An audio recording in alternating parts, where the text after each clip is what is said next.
someone put a lot of thought behind it to do it in a certain way that is consistent, throughout different countries that is going to be delivered. So, do you have some special way to prepare for a talk like that, or what do you do when? It's all about practicing. I think that's how do for you me. practice? I talk to myself, and it's not like I do exactly those words every time, but I talk to myself to get familiar with the content. And it's not only to read it, but actually saying it out loud. Yeah, sing it out loud, and talk to yourself about it, so you get sort of friends with the content, so that you can deliver it in different ways, but still kind of similar. Have you listened to the talk from the person you were replacing, so to speak? Yeah, I had one recording from Italy. So you had one version of how he had delivered. But that was Reggie, if you're listening, then no offense, but he does it in a more American way, because he would say certain things like, "Oh, have you ever been in a meaningful relationship? Raise your hand." You're kind of like that, and as a Swede and being a little bit more shy, I would deliver it in another way, I guess. So there were certain things that I had to do differently. So you went there and you gave a talk about, what was it, trust or something? Or what was the... it was about trust. What was the title? Trust. Just trust? It was trust, and the topics was trust, and obviously we spoke about trustworthy AI and responsible innovation. Yeah, so the context is a world tour that SAS Institute done in all the different markets.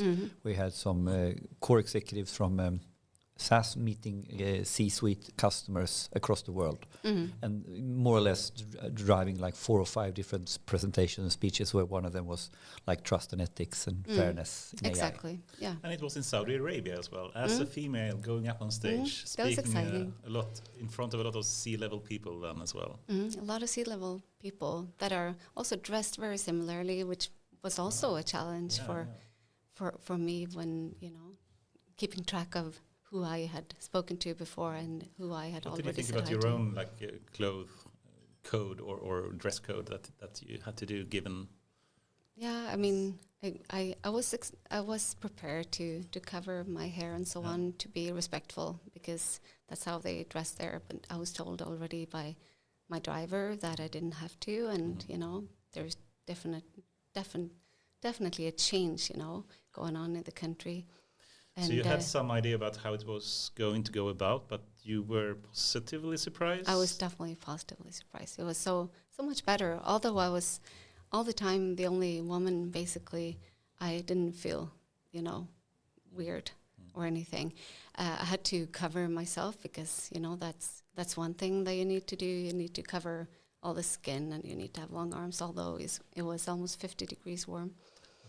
But there are no code in terms of shoes, which was quite interesting. Did you have sneakers on? Or? I didn't. I had proper shoes, but I was looking at other people's feet, how they were wearing flip-flops and bare feet and, runners, so all sorts of things. Do you notice that too? Yeah. Very clear dress code, but no dress code specifically on the shoes. Exactly. We had a panel of executives, and, they have these really nice, scarves and head wearings and these white dresses, and then the shoes just, so... Totally random. Yeah, it's like going on a prom, but forgetting your shoes. Interesting. I'm so glad to hear that. And Goran, you have said that as well, all the events you have there in that region, that they are surprisingly respectful, and they are... perhaps we have a stronger bias. We are biased, that's we are biased. Definitely. Yeah. It was such a nice trip, and met so many nice people, had so many nice and interesting conversations, and the topic of trustworthy AI is, a topic that is truly interesting to them. And it is everyone, I think. And it is important with trustworthy AI and ethics also in Saudi Arabia, then you would say. Yeah, definitely. And they were also among the countries that signed the Bletchley Declaration, right? Oh, right, right. Yeah, I will saw get back Saudi to Arabia that around that. And Goran, you mentioned before, Goran, that like we have the GDPR in Europe, and the ones that they are installing now in, I guess, Dubai. So there is a equivalent to the GDPR that is actually in Europe, that is done in 2018. It has been installed, I think, February this year for the first time in Saudi Arabia, and it's actually equivalent, if not a little bit more stricter than we have it in Europe. So when it comes to data privacy, trustworthy data, and etc., we cannot say that they are far behind actually, because they have really thought through the entire process, and now this is coming as well in the Emirates and etc. So it's a ongoing discussion already. So it's not something that is new for them. No, so it's just you need to really set yourself into the regulations and the setups in each different region. Where we have we have one game in US and a specific game in California. Yeah. And then we have Europe. And now when you go to China and when you go to different parts of the world, they have their equivalent or sometimes stronger. And you kind of need to know that. Yeah, it's difficult to navigate. Yeah, it's difficult to navigate, but you should not assume that it's only GDPR in Europe. No, that is not anymore. Not anymore. No. Yeah, so just a little bit of correction from my side. So the Saudi Arabia Personal Data Protection Law, so the PDPL, is the country first consumer data privacy law, and also covering United Arab Emirates. It was passed by a royal decree in September 2021. The law was amended in 2023 March, and now it's officially came into force in September 2023. So they have been working on this for so long. And keep in mind that this is the nations that currently want to see them on the forefront of metaverse and blockchain and Web3 and all of these new technologies that are coming. So, and if you go and execute conferences there, you will realize that maybe they are not focusing on hands-on practical things about AI and data science, but data, oh my God, they are focusing on data so much. Everything from governance to quality to everything that needs to be done, because they want to protect it as well as we want to have it. But it's an interesting observation, and you highlighted now that fairness and trust came super high up on the agenda there. And to some degree, what you have seen with the Data Innovation Summit in Dubai is that here they're almost putting more emphasis on data quality and data governance than sometimes I think we are still struggling to get on the agenda with the Swedish business executives. So we're trying to leapfrog into AI. We're trying to leapfrog that, but some of these basics we have been sort of too painful, too hard. And here it's interesting that they are putting quite a lot of emphasis in this part of the world on this part. It certainly changed my view a bit here, so I'm really glad that we heard that. But with that, very welcome here. Thank you. Josefin Rosén. We've known each other for a number of years, I think, but you're a trustworthy AI specialist now, right? Yeah, nowadays. In SAS.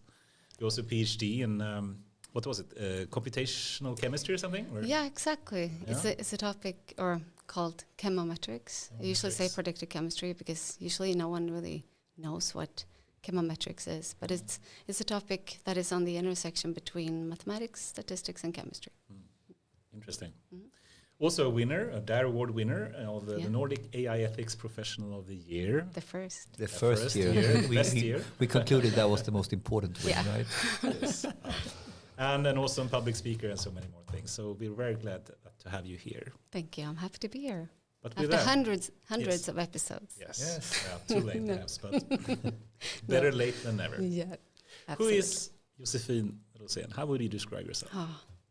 Yeah, that is, the most difficult question I guess you can get. But and how long you could talk about it, because I'm so much. No, I'm just kidding. Oh, we have time. I'm 45 years old. Old. No, that's young. Yeah. I live with my husband and a cat and 2 daughters, 10 and 13 years old, in Bromma, in a house.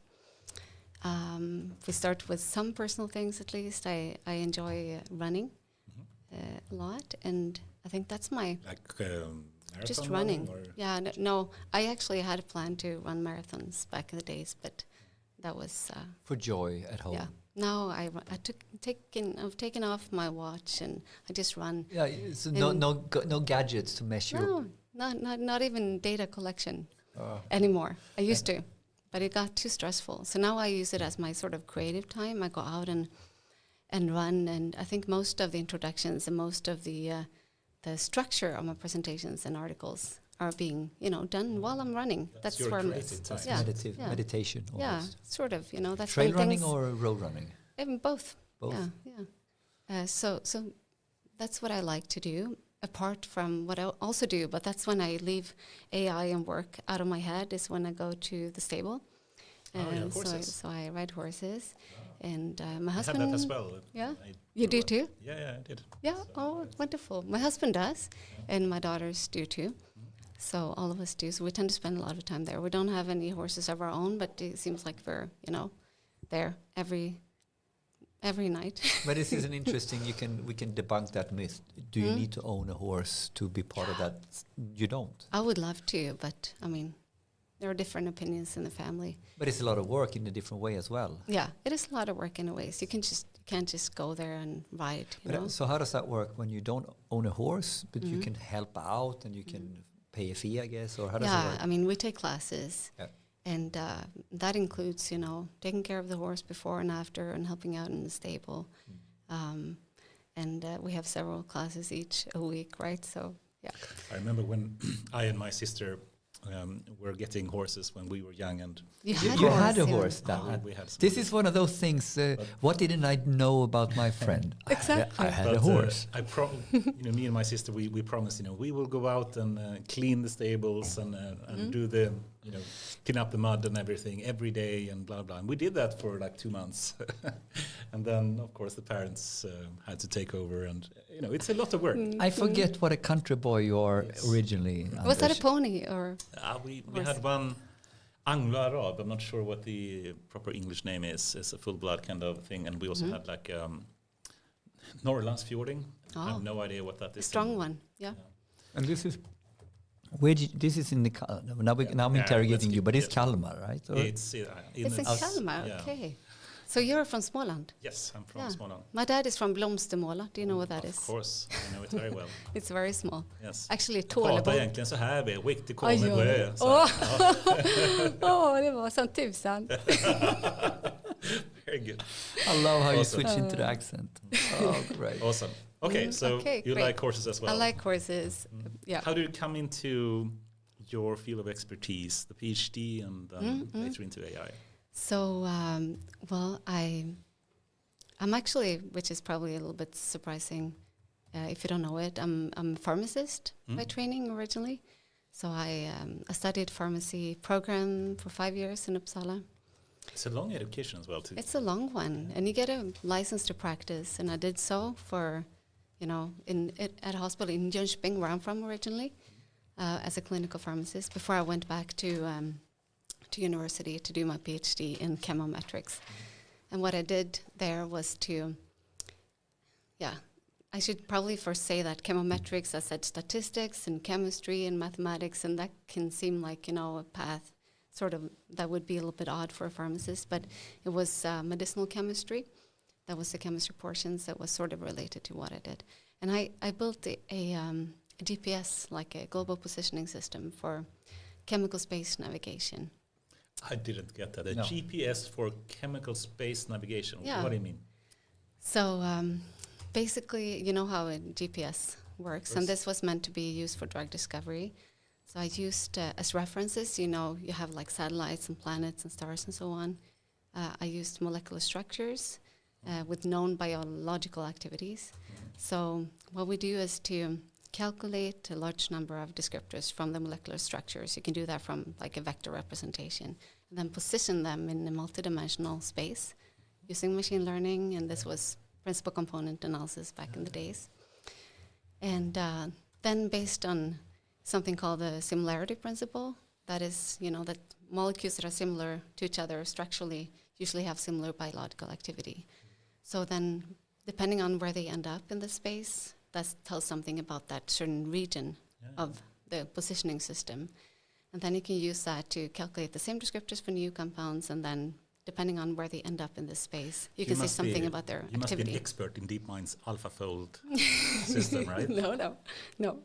Right? I think you are. But how will this benefit to have it like a GPS for chemical and biological structures, to have this positioning system? How is that useful?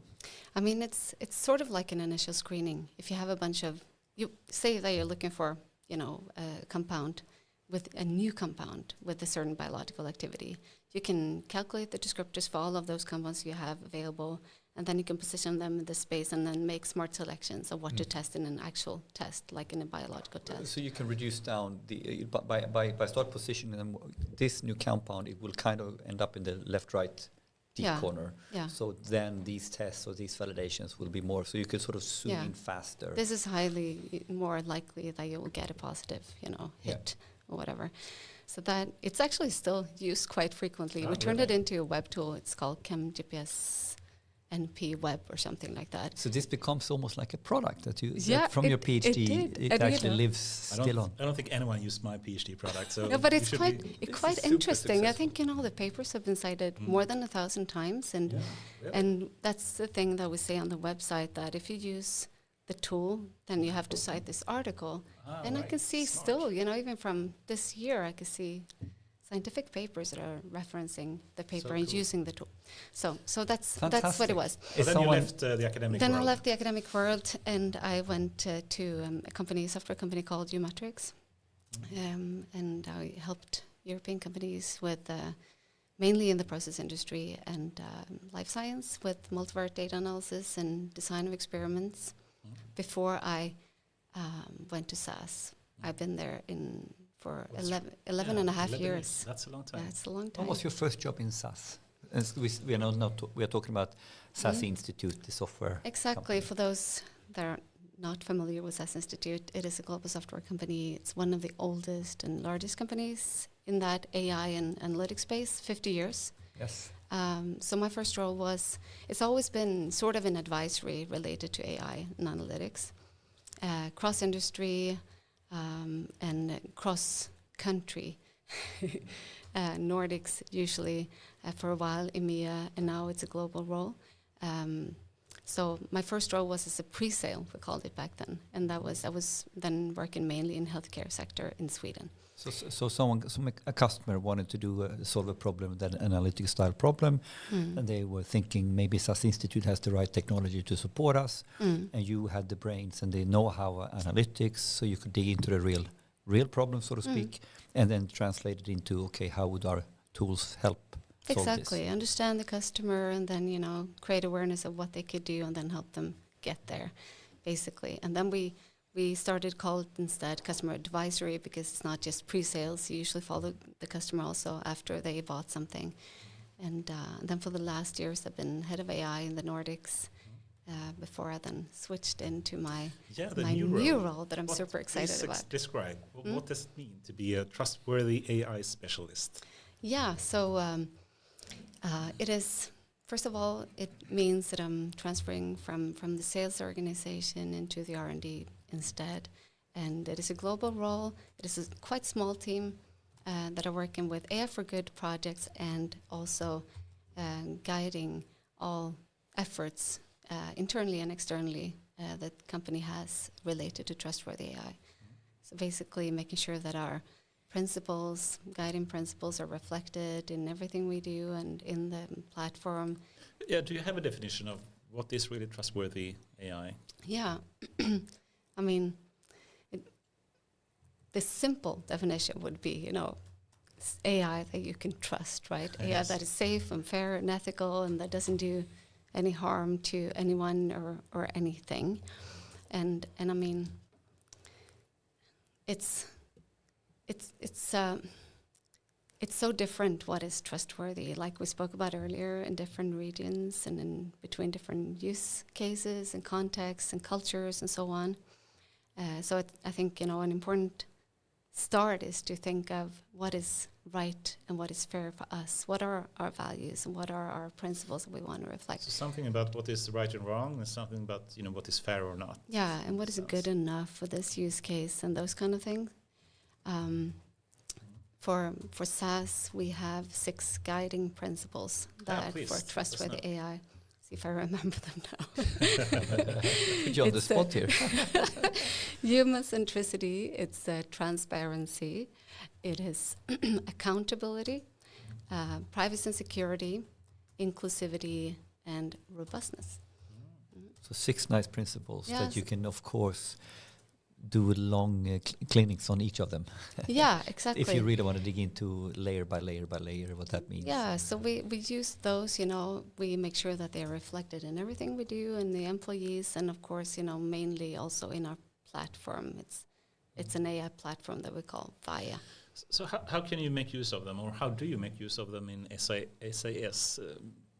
It's one thing to speak about them in a theoretical point of view, and these are the 6 principles, etc. But to really make practical use of them, how do you go about doing that? I guess it's two different parts to answer this question. We're first and foremost we are a software company, but we're also advisory and enable customers with best practice. But if we start with the software company part, then our job is basically to make sure that those principles are that the customers can reflect those or in those principles throughout the AI life cycle, from data management in the beginning through model development and through model deployment, that you can work with these things throughout the AI life cycle.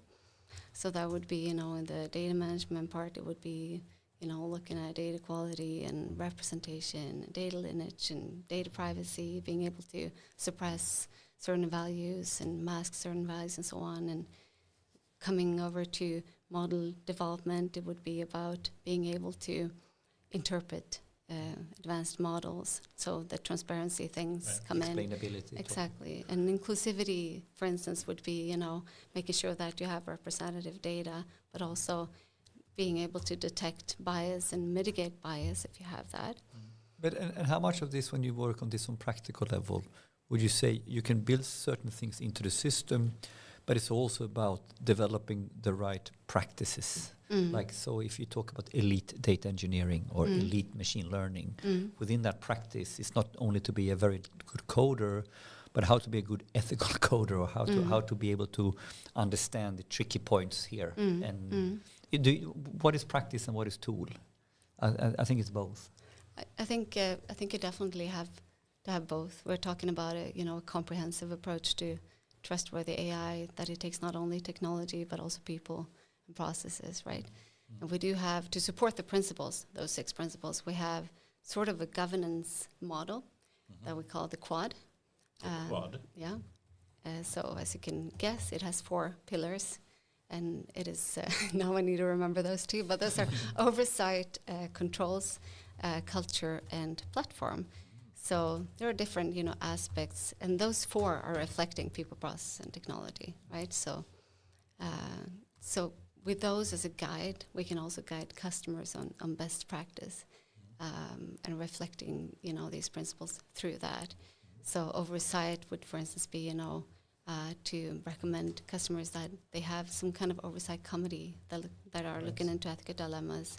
So in practice, what would that mean? So you have a customer to SAS. They want to be, trustworthy. They create some kind of oversight committee. Is that like a reference group of some kind, or a set of people that have this as a side business or some extra? Yeah, we actually use it internally as well. Yeah. So at SAS, we have an oversight committee as well. And that is a group of sort of disciplinary executives that provide guidance on basically anything that comes up. They have meetings every week because it turns out that that's needed.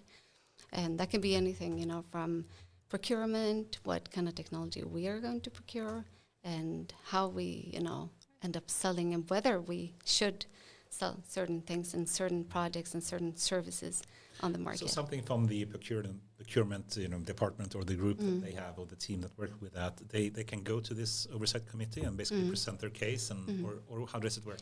We ask them to review, is this something that we should do? And I think it needs to be stakeholders are high up in the organization, obviously, but there also need to be some kind of diversity, which is always an important aspect, that you bring different things to the table, and shield from bias in those processes as well. But usually when something is needs review, it could be the oversight committee, But we also have the data ethics practice where I'm part of reviewing, for instance, content and how we communicate things to customers. And there is also, a legal department, of course, for certain things. And there are also a messaging alignment board that are looking at the messaging. So that is aligning. So there are so many different aspects. But when we're advising customers, it is, generally have some kind of oversight committee or oversight kind of group part. And then I mean, the second pillar is controls, and that is all about compliance that we might come into later. All these regulations and, executive orders or, legislations that are being introduced, to have readiness for that and to monitor that. And that is also, something that we recommend customers to be aware of and prepare for, while we're also ourselves, since we have customers throughout the world, we're also looking into and carefully monitor what those are across the world to be able to meet those requirements for the customers in our platform. I have a bit of a hard time to understand the difference between the oversight committee and the control. Mm-hmm. What is the difference? I guess the oversight would be the values, what's right and what is wrong. Right. That goes beyond regulations, right? I see. And so controls would be hardcore regulations that you have to comply with, and whatever kind of internal ruling system you have. There are usually, compliance, regulatory things, and risk mitigation things. But then there are also, sort of ethical dilemmas that are more, and that needs to be discussed, sort of based on the values, strong values based on principles, and we have agreed on those principles, which is good because we can always come back to those for. Then you had culture. What do you mean with that? Oh, you remember. Good. Yes. And culture, that is an important thing, I guess, because what we recommend is to have some sort of, cultural fluency on the topic of trustworthy AI, so that it sort of, always rings a bell when something is not right. And how do you fix that? Do you give lectures about it, or what? Yeah, it's all about training and coaching and, enablement and skilling people and educating people. So SAS, we have an education department, obviously, but there right now, you can educate yourself everywhere online, and but what we do, as the data ethics practice, we have done very sort of intentional coaching and training of the employees around the world in trustworthy AI principles and methods and tools to enable the methods, just to get everyone, tools. Isn't that part of the platform, or is it part of the tooling? That's also part of the platform. Yes. But it's also part of, get the fluency in how to use it and how to think what to use and what are the principles and what are the methods, not only, technical methods to support the principles, and what are the tools, of course, to work with it in our own platform. But then platform is, as you can tell, regardless of vendor or open source, it's basically, what are the capabilities that are needed in order to be able to develop trustworthy AI. So would you say, because there are two ways to look at platform here, either you are talking about, what is the features and functions that is built into the VIA platform of SAS Institute, but you can also take the dimension of what are the design patterns, what are the things, how a good system and platform should be built, I could even argue agnostically. Yeah, what are the portions, yeah. So when I look into an ethical system, what type of features and functions have you actually installed into your system in order to be able to do the pillars, so to speak? Exactly. And like I said, that is things that should cover. Basically, that's why it's overlapping with the platform, because you need sort of to start this work already before you start writing the code, even in the beginning, before you start asking the questions. And then you need support in data management and model development, all the way to model deployment and after deployment as well, because you need governance, right? You need to manage the models and monitor them over time. But is it fair to then summarize? You have three core, in the quad, you have three core topics that at some point, but the three that needs to be distilled down into the fourth, where I was going for. Yeah, so right. If you think about it, you have three core topics out of the four, but as long as they stay on PowerPoint level, they are not operational. So ultimately, how do you operationalize AI ethics into the core systems you're building? So how do you make AI ethics computational becomes the end game? Operations is I mean, also that would be sort of like a fifth leg that we sometimes exchange and sometimes add. And I mean, that would be the glue that sort of makes it all sort of roll, the quad to sort of spin maybe. Yeah.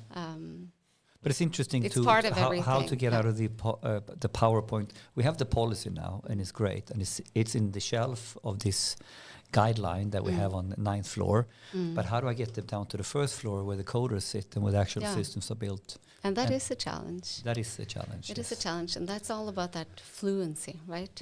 Communication and like the cultural fluency that we spoke about. Sort of get it into, everyone's But how mind. to translate code into machine readable policy, or how to translate policy into machine readable code? I mean, like how to take this is our principles and our AI ethics principles. At some point in time, they need to guide how the system is engineered, I guess. Or yeah, definitely. But I guess just becoming part of the culture of thinking in trustworthy ways that's half the games. So I think so, because in the end, you need to get the principles and culture into the data engineering practice or into the data science practice. The engineers that actually building the systems has to have the knowledge in order to build the systems in the right way. So how to distill it down to an engineering practice, that's what I'm going for. The engineer needs to think of inclusivity, for instance, when looking at the data. And what does it mean to build an inclusive system, right? How do you engineer, and do you need to be able to translate that down into the design patterns that are inclusive? Yeah. Interesting. I mean, it's all about, involving a lot of diverse people into the development, into the job, hands-on job. But it's also about the data, mostly, especially for the data engineer, right? I come to think about, if you want to have trustworthy AI, but you can also think of like a security context. Let's say you want to have secure IT systems. You can think that you want to have an oversight for being able to do so, for sure. You can think about the control of making sure complies with whatever regulation you have from a security point of view. The culture, absolutely, but also the platform and tooling support for doing so. So I think this is a really nice framework for working both with trustworthy and other types of. But I think we have this lingo. In security has come a little bit further. We talk about there is security by design, right? So it's one thing to have oversight and control and understanding. Oh, we have a hole, we have a risk here. But how do I actually build my practices? So I have the security dimension as a requirement dimension that these complex considerations are taken by design, shifting left on the problem, so to speak. And I propose, I want to test it on you. Isn't this one of the challenges that how do we go from AI ethics as an oversight problem to a design problem? You see what I mean? Like, how do we actually do the right things in the ideation phase, in the validation phase, in the POC phase, all the way through? Those considerations are equal in the requirement setting as the functional requirements. It is, and I guess that is also,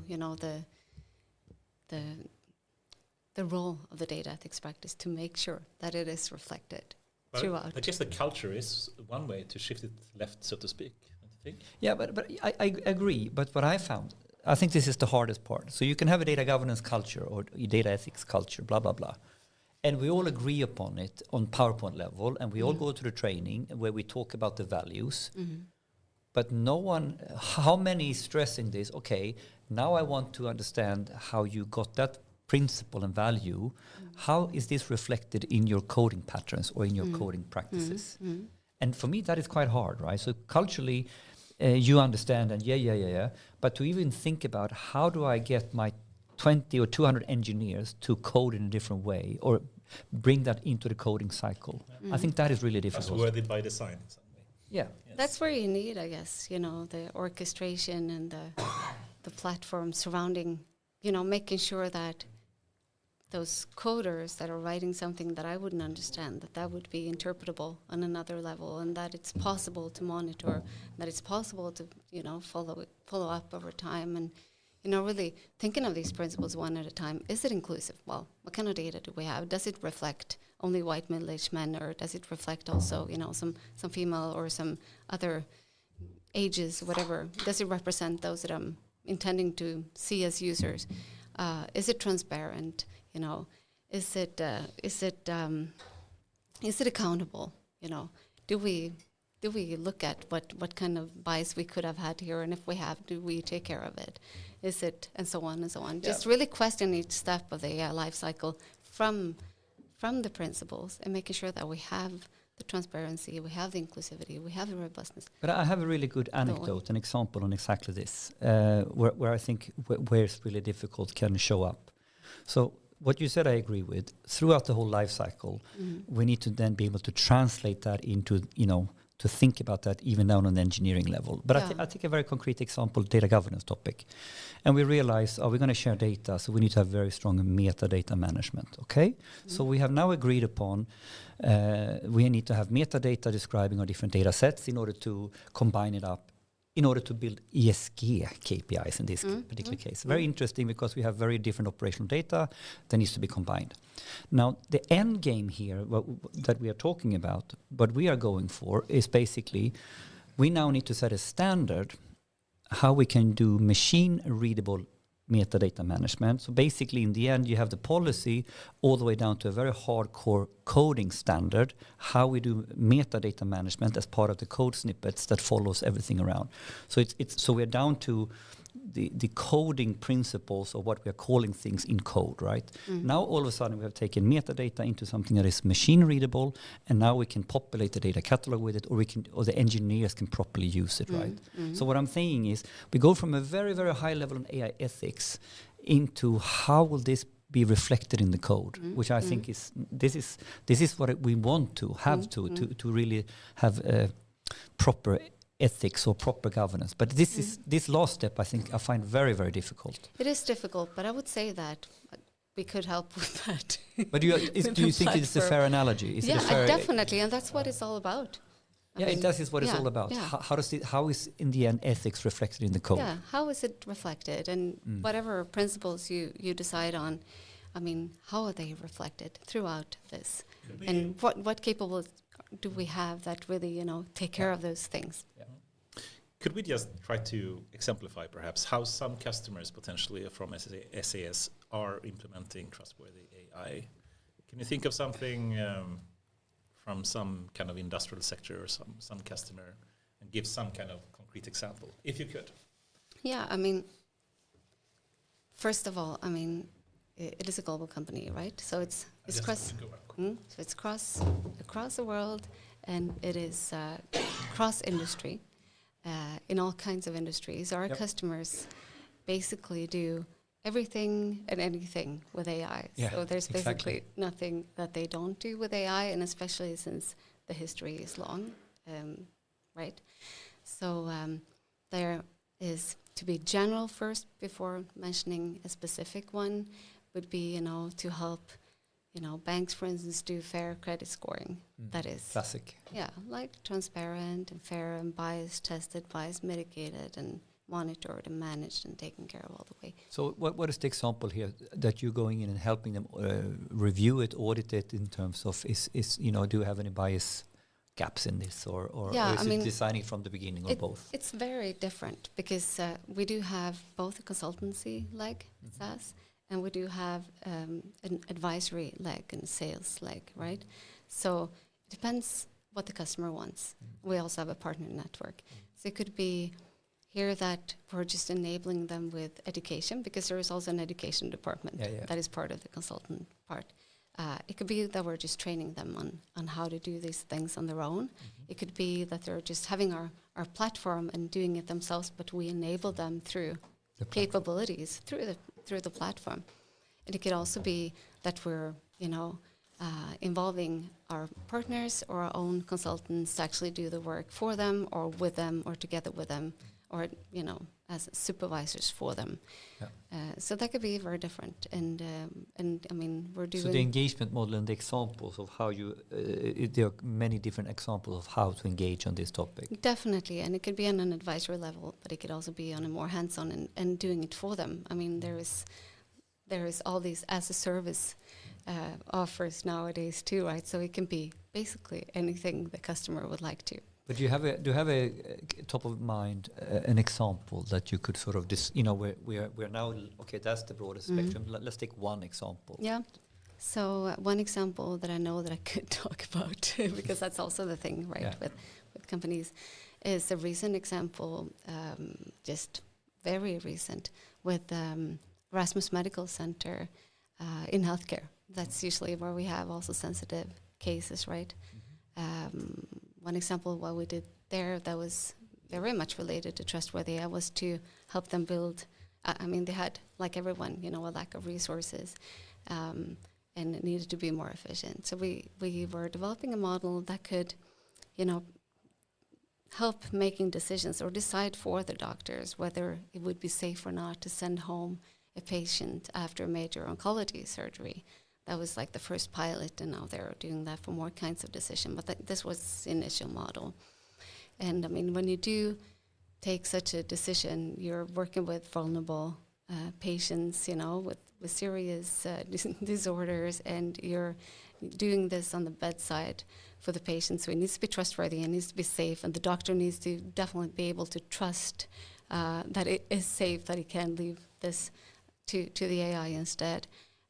So the transparency part and all of those capabilities that we talked about before was obviously super important. The system had to have all these things built in order to have the credibility and trust to be able to be used. Exactly. The doctor needs to be able to see, this is how the decision is made. This is what it's based on. And that makes sense from a medical point of view.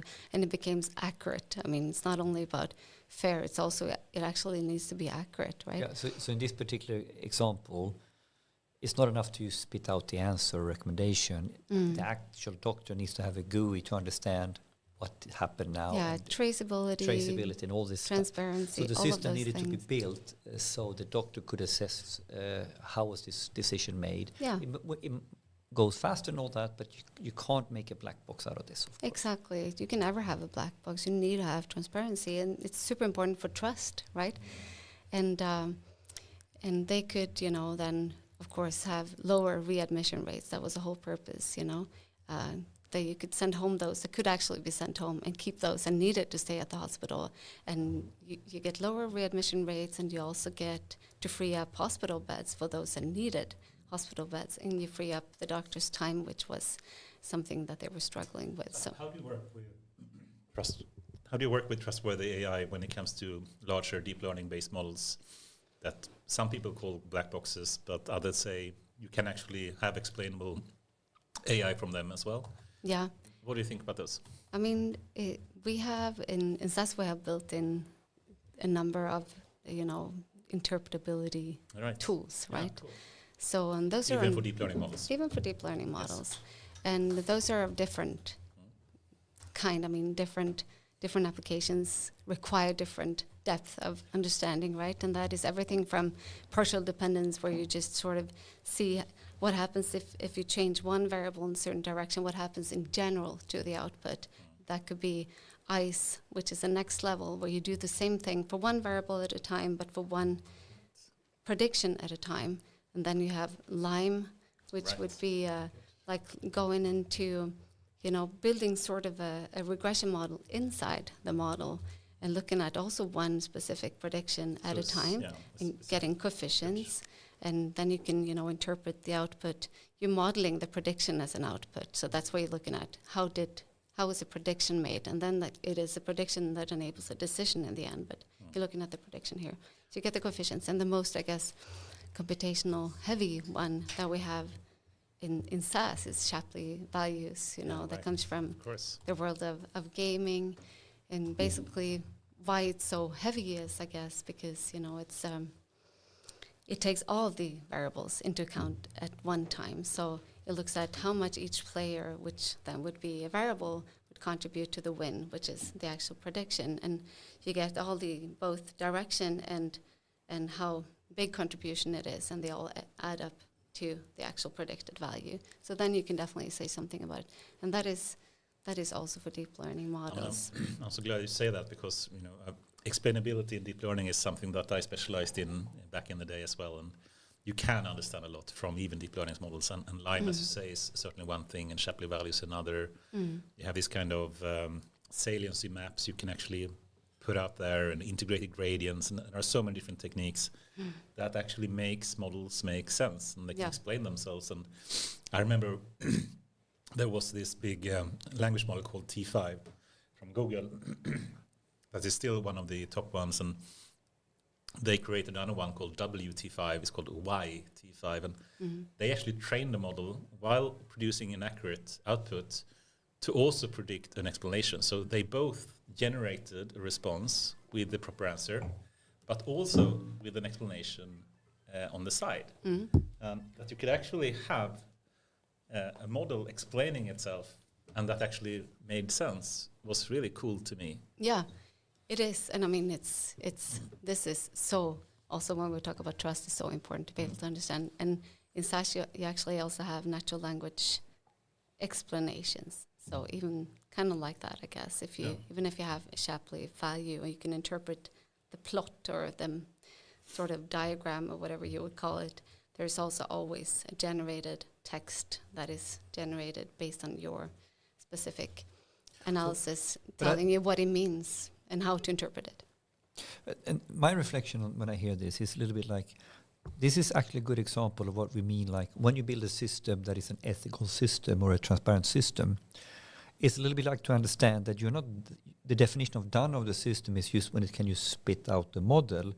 You have other features that you need to continue until you have definition of done. You have actually then the core model, and then you have an explainability feature that is part of the product. And as long as you understand that and you build that in, now you are starting to think transparent AI, trustworthy AI. The core product, the core algorithm is not enough to create a consumable, trusted product.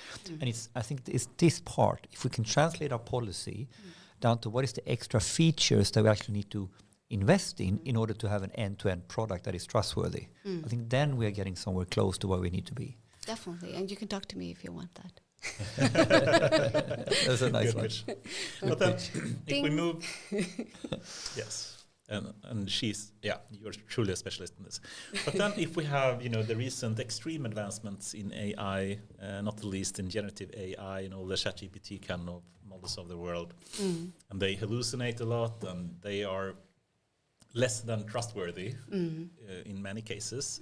Some perhaps good, but in other cases or many cases it's not.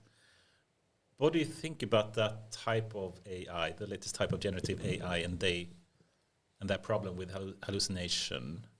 Do you think we will have trustworthy AI also in this kind of generative AI soon? I think so. I think there are many different answers to that. I hope, for instance, that that when we're forcing some kind of law into this area, that would also promote, innovative approaches to fill the gaps in terms of interpretability for some of those newer, like large language models that are not so transparent at the moment. I think until we have that, it will be important to always keep the human in the loop, as we talk about, right? We need to have someone that is always reading what comes out, for instance, of a recommendation from ChatGPT before we send it to a customer or to a patient, that is validating with the subject matter expertise or just, being able to understand the language that we generated the output in. So I think, if we keep humans involved, we can stay trustworthy for now. But I mean, the transparency for many of those applications are definitely a challenge right now. And the data that it was trained on is also somewhat hidden, right? But that is, I guess, going to change when we see some regulations. I love some of the progress we're seeing here. I think all the big tech giants, and the one leading in generative AI is moving towards more trustworthy generative AI as well, forcing references to be included in the output or some kind of explanation afterwards, and it has to explain itself like post hoc of the generation to do so. And be that, I mean, people or humans in the loop, like we said, or actually adding on top of these, adding rule-based systems or, other types of actually transparent systems that could help. I saw in Google Bard, for example, when they generate a response, you can press a button afterwards saying, please Google for references, Google search for references in the output. So then it actually goes back afterwards and try to see, is this collaborated with some kind of proper references? And you can highlight and see this text actually comes from here. So you can see where the output potentially is coming from. It's done afterwards, but still, then you can see if there is no references to any material you can find on the web. That's usually what we do with deep learning too, right? We do it afterwards, like post. And humans do that as well, right? Yeah. I mean, I can say a lot of nonsense, and then I think afterwards, can I collaborate this somehow? Can I find a post-hoc explanation for why I think that Apple is crap? Oh, sorry, I didn't mean that. Or what did I just say? Did I just make that up? I don't know. But exactly. But I think there's an understanding here. Sometimes we get paralyzed. Oh, you can't do that. You can't do that. You can't do that. But it's also because we are limiting the way we define the system. So if you're now taking about, okay, we want to have generative AI in production, but we want to do it safe. And then you highlight, if we have a human in the loop and we are corroborating this in the correct way, if you then draw the boundary of the system as the combined processes of the humans together with the generative AI system, then now we can have a trustworthy generative AI augmented system, so to speak. So sometimes it's a little bit like we go into these problems, we are creating, this cannot be solved. Yes, but it's because you have done your view of the system so narrow. So if you think about this as the multi-agent system where one agent is a human and the other one is the generative AI and the third one is then you can solve this and you can teamwork, right? Yeah, so I think sometimes we come into pseudo discussions where someone doesn't want to solve it when you actually, if you flip the criteria or how you can solve it, of course it's solvable. Have you heard about Anthropic and they created a new language model called Claude? And Google and Amazon is investing in Anthropic, and the founders are from DeepMind and Meta and whatnot. But they created this language model, and they use something that they call constitutional AI. And I think this is a really nice approach. So to just describe it briefly, they basically have a second language model on the side. So one model is producing the output, another one is trying to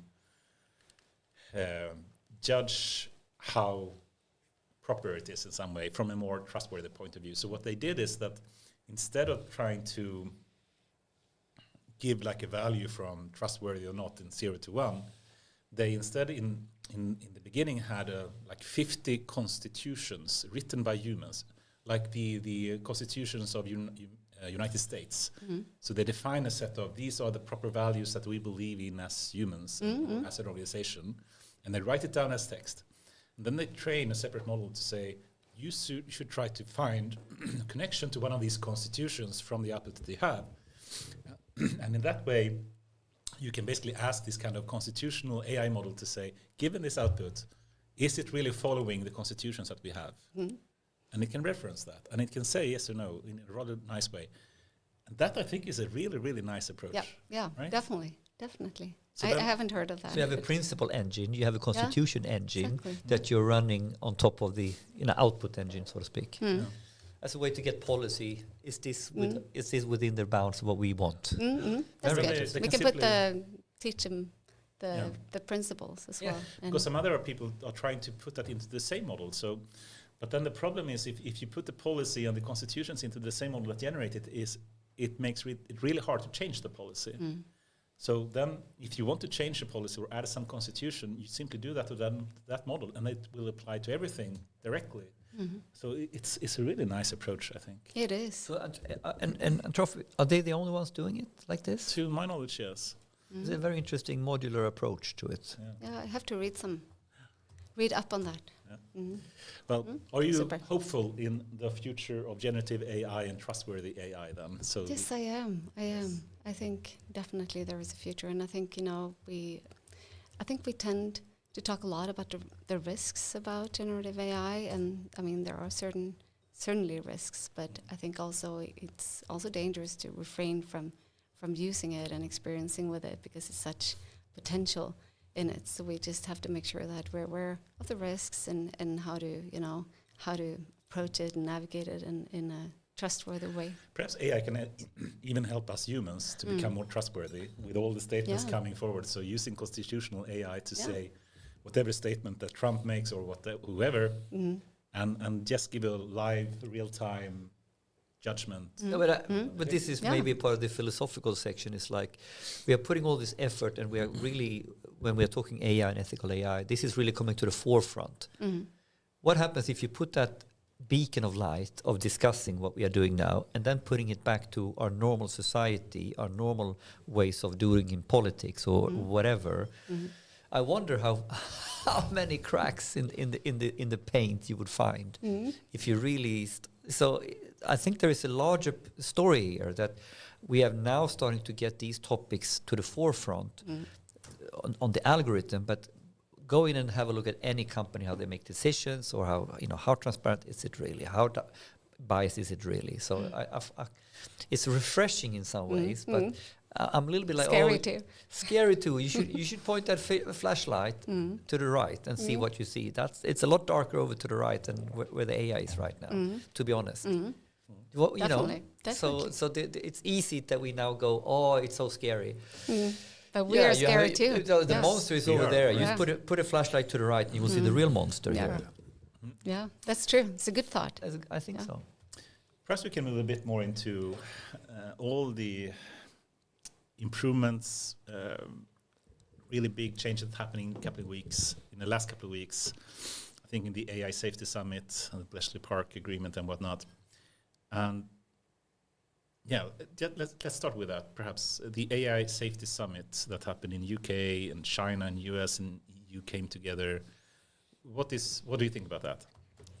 I mean, the AI Summit. Yes. Yeah, I think Safety Summit, yes. this AI Safety Summit. I mean, the AI Summit is something That's we had Goran's for a long That's time. Goran's, yeah. I mean, this was the first AI Safety Summit, and I guess just that we're having a summit that is focusing on AI safety and involving the whole world like that is a good sign that there is a commitment to this and there is a focus on that worldwide, which is good. And then, I mean, for those that didn't know, I don't know if you talked about it in the podcast before. I mean, it's a super important people gathering. I think only 100 people being invited to the Prime Minister in the UK for this summit, and it's like people like Vice President Harris of the US, and Kamala it's like Harris, Kamala Harris. Did you hear her speech, by the way? I just heard parts of it, but she gave an awesome speech. By the way. She's so good, I hope that she can maybe be president. Hope that Biden is not listening. Of course, maybe Biden he is. listening. Yes. And Elon Musk and Stuart Russell and those kind of cool high up people were gathering. And I think then during the summit, I guess they also signed this Bletchley Declaration, right? 28 countries signing this, and I mean, it's important organizations present and important countries present, which really makes it some credibility, I think. Then, I mean, they're agreeing on that there are risks and that there are benefits, and they are agreeing on that there is a need for scientific collaboration, international scientific collaboration, to succeed in AI ethics. Those are all good things, and I'm so happy that they agree on that. But then I guess the vision is a strong vision. But what I could be missing a little bit at this point, and that might change, is the roadmap ahead and how we should get there and so on. They were talking about an AI Safety Institute in the UK. That might be one thing if that happens, and also that's an oversight, right? That you are speaking about, isn't it? Yeah, exactly. They're listening to us and to me, and also I think they will take some roadmaps and some measures to move ahead with it. But it's a good commitment. Because isn't that the problem otherwise with trustworthy AI in general, that if just one company is doing trustworthy and other people are maximizing revenue, that the people potentially that is more responsible is going to lose out. Yeah, but I think there are some good reasons to go with trustworthy AI, and that's been also stated in numbers that I don't know by heart. That embracing sort of trustworthy AI principles is also doing the right thing kind of thing. It's usually good for business. And the opposite is usually bad for business, right? And we're talking about how it is so much easier to maintain trust than it is to try to rebuild it after it was lost. So those companies that are not working like that and maybe doing a lot of money right now, they might stand, in the corner crying later on. They're losing everything and struggling to get back on track again. It's a great sales pitch for trustworthy AI, and I certainly agree, of course. Good one. I'm going to have to go back and look at that recording and remember. But, And with that, I guess it's... It's time for AI News, brought to you by AIAW Podcast. It was double today. There was laughter as well. 2 buttons same time. Not good. I thought there was a new angle here, but that was a mistake. No, it's like 8 buttons. I managed to press 2 of them at the same time. Yeah. In any case, right? Yeah, awesome. So we do the kind of middle break where we, in the midst of discussion, we will continue speaking about trustworthy AI afterwards. But we have a small section where we simply speak about some of the top news that each of us have heard in recent times. I know I have like 3 really big things. I would only speak about one, but or 2, or maybe 3. But anyone that wants to start? I think based on where we were when we talked about the AI Safety Summit, there was a good news story that I think fits well into this. That we can start with yours. Like you said, and continue talking about trustworthy AI afterwards. I'm all about trustworthy AI, right? So that's the only thing I listen to the news. And this is also 1, 2, 3, 4 different things. But I guess what I would say is important is last week. It was a big week in the world of AI safety, not only the AI Safety Summit in the UK that we just talked about, and the Bletchley Declaration that was signed by 28 countries, big sign of commitment and focus. Yeah, exactly. That was companies and countries, representatives from 28 countries, but it was more signatures, I guess. We also had, that same week, we had Biden signing the executive order in the US, which is, basically the first thing that has the force of a law related to AI. So it's a big thing. It's a broad thing as well, covering a lot of different things. And like I told you, we have for the data ethics practice where I now work nowadays. It's a part of SAS, right? SAS, exactly, and that's my team basically.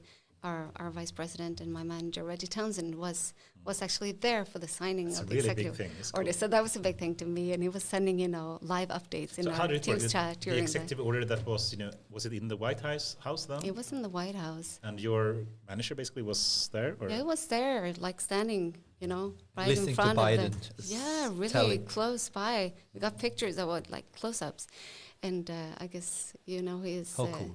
That is cool, Yeah, and cool. And the reason is Reddy is also Biden has a national AI advisory committee that is advising him on AI, which is a big thing. I think we should have that. Something we should have as well. in Sweden as well. And your boss is part of that. My boss is one of those in that committee, so that's why he was there when the signing was.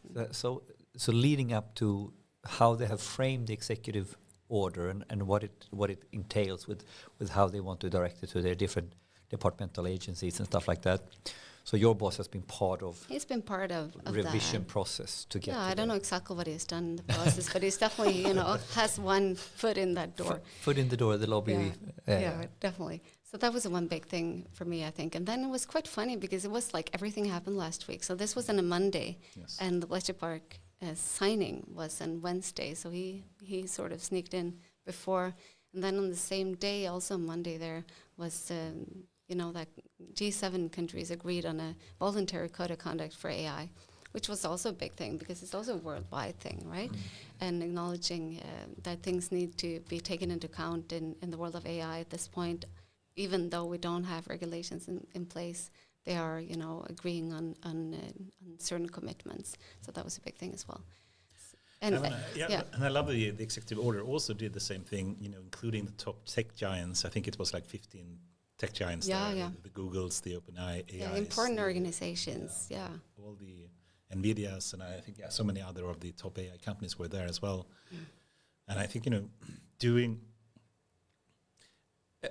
if you don't have this kind of global kind of agreement, you know, some people will be getting caught in the AI race. You know, but this is such a big topic, so let's not take it in the news section, but let's go back to this particular topic, because there are so many angles here that are super important. You know, how this relates to then EU regulation, EU Act. I think this is more important. So there are so many angles that so let's continue with the news, and then we take this deeper, because this is a key topic. Yeah. Good. Okay, so I can go next after that. So thanks for that was the AI, trustworthy AI news. I love it. Yeah. All right, so I'm gonna go with the Elon Musk story. Anyone who has been following this podcast know, you know, we had Moduli making even a word cloud. How many times have you said Elon Musk on the show? So of course we need to have an Elon Musk's news when it's there, and it's of course, you know, it doesn't say XAI debuts Grok. It says Elon Musk debuts Grok. So this is the AI bot to rival ChatGPT and others, and of course it's XAI, you know, former Twitter, that is coming out with their model. And of course, it's, you know, in the press release, it sort of highlights that, you know, Grok, the company said it has been modeled on the Hitchhiker's Guide to the Galaxy. It's supposed it has to have its same width. So this is sort of a language model that is supposed to be a little bit funny, a little bit quirky in terms of how it answers. And of course, that's like, it's so Elon Musk, who has fart sounds in his car, you know. Does he? Yeah. If you read the his biography, you can kind of see he has his super side and he has his silly side, you know. What else can we say about this? Well, it's coming out of this, and it's the first beta release or alpha release. It's quite narrowly released in the beginning now. Who can try it out? Has anyone even tried it yet? I don't think it's quite narrow yet. It's open to a small only open number of people. And of course it's using the data from Twitter, of course. Yeah, so it really has real-time access to data in a way that no other large language model have today. So what can we summarize, which is quite unique? I mean, like it's this language model based on Twitter that is a quite interesting angle. Yeah, and I think they created the company XAI rather short, not that long ago. I think it was like 2-3 months ago. Of course, immediately after he proposed that we should have like a paper when we say slow down AI so I can catch up, you know. All of those Are you saying he has double standards? No, I say that all the time. I'm sure that's the reason he wants to stop. slow down, so Grok can come out. In XAI, he bought like 10,000 H100 GPUs. Or something, the next day, immediately. But is there anything else we can comment on that? Sort of. I mean, I think the performance of that was kind of surprising, given that they, I think, according to themselves, have trained only for 2 months, and they're releasing it very, very quickly. If it's true or not, I'm not sure, but potentially they train it for a very short period of time, and it's trained on Twitter data or more than Twitter data, but certainly on Twitter as well. But it's not that big. If I recall correctly, I think it's like 33 billion parameters, which is much more than GPT-3 was, and certainly much more than GPT-4. And still it was surprisingly good. Not beating GPT-4, because that's still in a lead in so many ways, but it's surprisingly good given the small size of the model. And that's impressive. And I'm sure that in coming months, we will see upcoming releases and iterations on this that will be really impressive. We'll see. Yeah, and just the trivia here. Grok. What is Grok? Grok. What's that name? And this is so Elon Musk. So Grok is a term coined by Robert A. Heinlein in his 1961 science fiction novel Stranger in a Strange Land. In the book, Grok is a Martian term with no direct Earthling translation. So Grok is a Martian word, and we don't really know what it means. That's Elon Musk. Yes, and he made it funny. Yeah, of which course. Means equal to a lawsuit. Yeah. He doesn't got it. Yeah, I saw some output. He asked the model to. You remember when Microsoft took down the chatbot? Yeah, exactly. I mean, in the press release here, they make the joke is even on CNBC. So the example was what happens if you ask Grok, how do you cook up cocaine? Of course, I can help you with this, and he gives you a bullshit answer, and then says in the end, "I'm just kidding," So please don't make cocaine or something. So it's not like politically correct anywhere. I mean, I saw something. It asked to please roast the biggest news magazines in the US or something, and it started to give really harsh comments about it. But I can see how many who are so tired of all the politically correct things would kind of. I would say it like this: let him release it. Just release it to everybody, and then count days before he's going to get a lesson. But he knows that, and he's gonna put that on the marketing account, my friend. He's gonna put this is the best marketing he can have, right? Yeah. That's why he went to Joe Rogan basically to promote it as well. Good stuff. Let's move on. Good. Let's move on. I'll give the stage to you, Anders. You had several. Yeah, but I'll take the biggest one, of course. And one more question. So if you're talking about trustworthy AI, he took over Twitter because it was not trustworthy, right?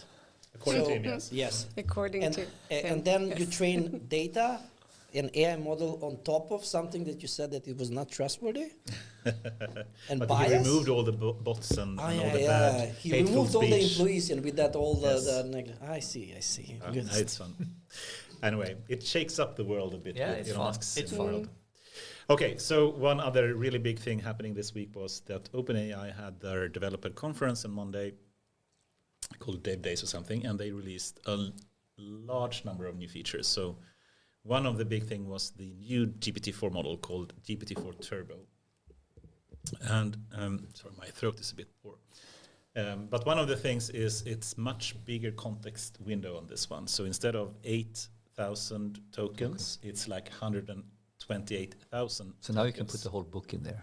Oh, really? Yeah, like 300 pages or something, Yeah. text in a single context. In a single prompt. Wow. And I think that there was a 38 or 32K context that some people have access to on GPT-4, but this is 128K, is more than any other model have, and it's a really big thing. They also reduced the prices significantly, like 2 or 3 times of the previous prices, so it's much cheaper now. Still not that cheap. If I think it was like 1 cent per token or something, so if you take like 128,000 tokens, It's still some money. and then 1 cent per token is like $1,000 per prompt. It's not cheap. No.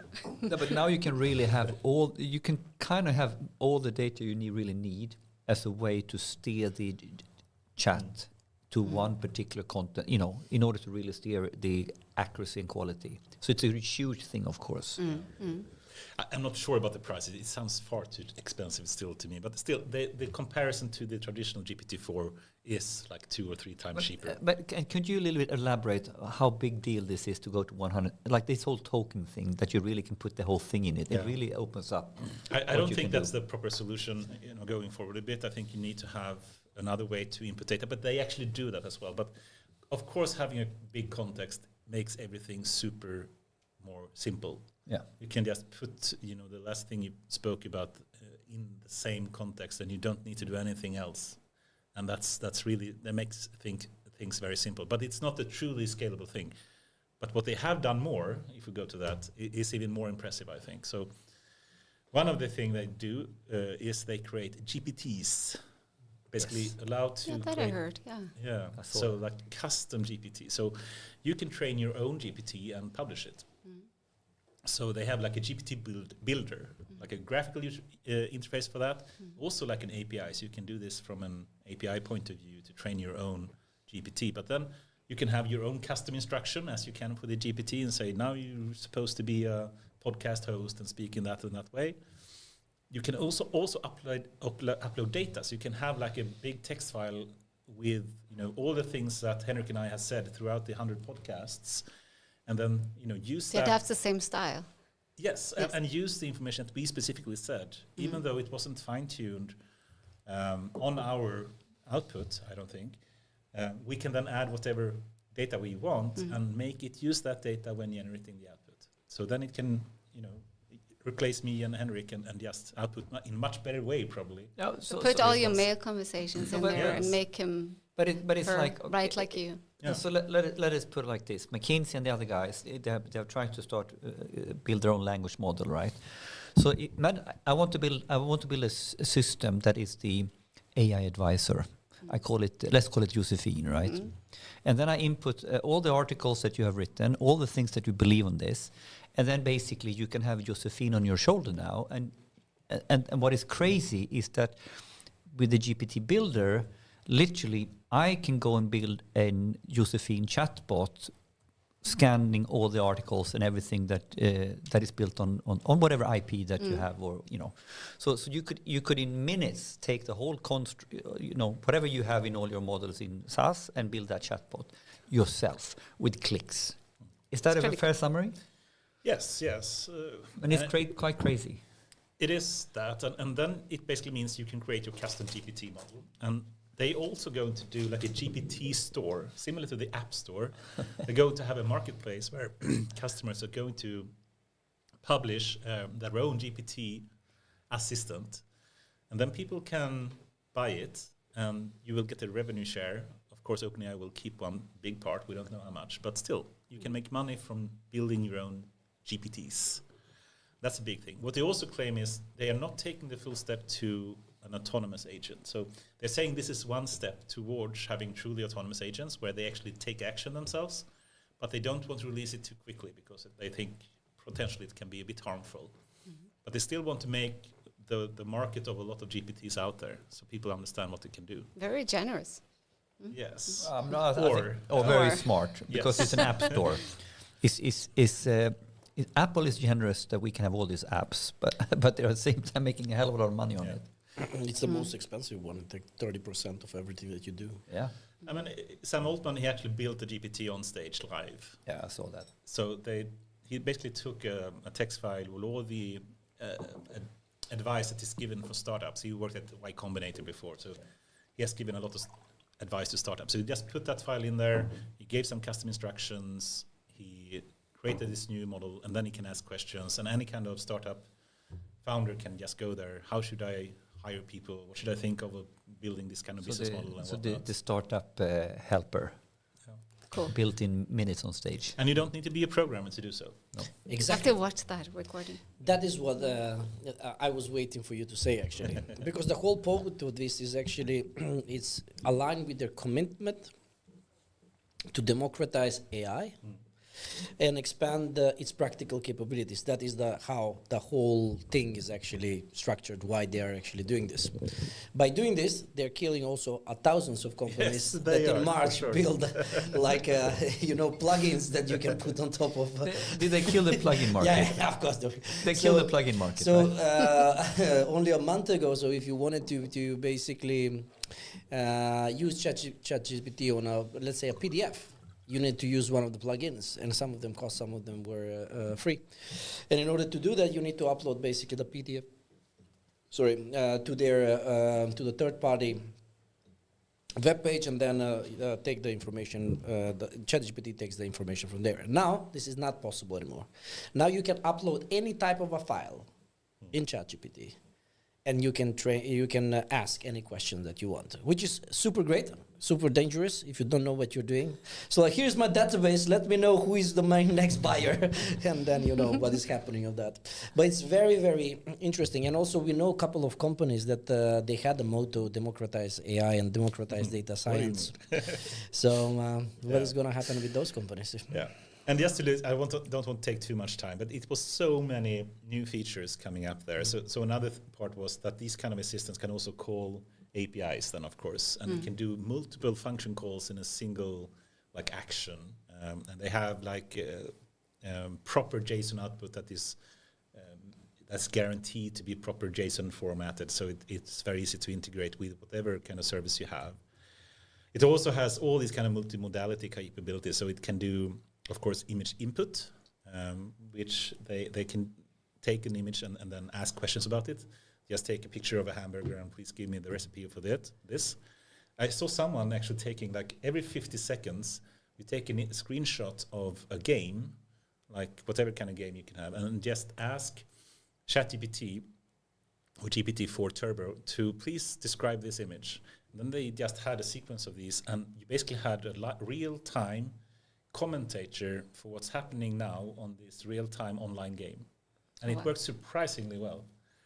And that can be the same for sports. You can have a football game, and it can just take pictures from what's happening on the football field and just ask the GPT what's happening. So you don't need to have someone commenting? No. Or the AI could do. Goodbye to the anchors. Yes. So that's image input, but it can also have image output. So then we have DALL-E 3 that it can use to create images. And of course, text to speech. So we can output not only text, but actually speech as well. And the text to speech generation was really good, the best I ever heard. So it really produced text and speech to a level that even 11 Labs and these other services that's out there has not been able to do. So it sounds supernatural, like human-like speech. Could you tell that it was generated? I think potentially because it speaks better than humans. Yeah. It has perfect It's grammar. more well-spoken. And well-spoken, yeah. No filler words and whatnot. So potentially by being too perfect, you can tell it's not human. Maybe he has to add some of those, Yes. I don't know. Some ticks. Dude. Exactly. But the implication now is crazy, right? Because now we are getting very, very close to any type of human-computer interface we want for anything. So it's both like text input, text output. It's audio input with Whisper 3. It's a new version of this Whisper, the awesome model from OpenAI to interpret text, for audio, and text-to-speech output. So a guy like... And then image input and output. So it's text, audio, and images, both input and output. Like a guy like Gulan, who's like a professor at KTH. He needs to go back to his old job and really... to be in human-computer interaction faculty right now at KTH must be mind-blowing. There is no limit now to how, why do I need a keyboard, or when do I really need a keyboard, and when is it better to just have a conversation for anything, like a CRM system. As a sales guy with a CRM system sitting in a car, why wouldn't he talk You can speak to his your CRM software, system? speak to your system. Hey man, bring up the next couple of leads. Okay, what do you think here I should go for? Should I, I need to, who should I call now? What do you think? I was thinking about calling Anders. No, you have not called this guy in 2 weeks. I think you should better call him now. It's completely doable. Definitely. Finally, we have HAL 9000. I am a Jarvis guy. Are you a Jarvis guy, man? Yeah, definitely Jarvis. We're not far away from Jarvis now. No.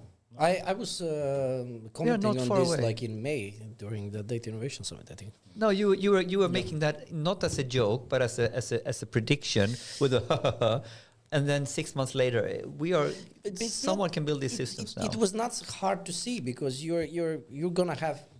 So when I moved to Sweden in 2006, the first weeks were very horrible for me because it was I arrived in February. It was cold, dark, and gray. So I read some books and I found these books from Philip Pullman, The Golden Compass and etc., which was like fantasy. In these books, and there is movies about this. In this fantasy series, you have basically all the humans have something which is called a demon, which is represented in some kind of a shape of an animal. So it's not like a spiritual demon, rather than it's a physical creature that you get when you're a kid. It appears from somewhere, and that is actually he's your buddy. He helps you with everything, right? Whenever you're doubt, he tells you what to do. You go fight together, you cry together, you do all the things together. That is actually where we are going, I think. That you will have your demon on the side. It's going to be called like, chatbot or whatever it is. It's what you have in Snapchat. You have your AI friend or something like that. Yeah, exactly. Because you're going to have somebody to, from the beginning, you will have like Elon Musk is not so far-fetched, is not far-fetched we're far from the thought like, why do every single of this LLM has to be serious? I want to have a LLM that will be funny. Maybe in the future we will have somebody that is kind, somebody that is a little bit demonic. I don't know, whatever it's going to be. So, but they're going to be different, and you probably would like to have variety of them. So it's interesting what is coming. Apropos then, so let's finish this segment. So Elon Musk is not the only one that is actually starting to get into a game. There was another person as well who wanted to sign what is called the memorandum of not going ahead with AI, and that is, of course, Amazon. So Amazon, not only that they invested shitloads of money in Anthropic, now they're starting another project which is called Olympus, which is basically a large language model. And the head of this project actually in Amazon is Rohit Prasad, who was formerly head of Alexa, and now he directly reports to the CEO. So as you can see, they feel that they're a little bit lacking behind, so now everybody is in this game. So it's very important. Of course, there is a problem there was a problem in China because they didn't have any representative that will be competition to ChatGPT. So now they have, in only 3 months, they created a startup which is basically called 01 AI. And already it has a evaluation scientists who actually managed to get like a lot of smart people from all over around the world to build it. And of course Alibaba is the one big benefiter behind it.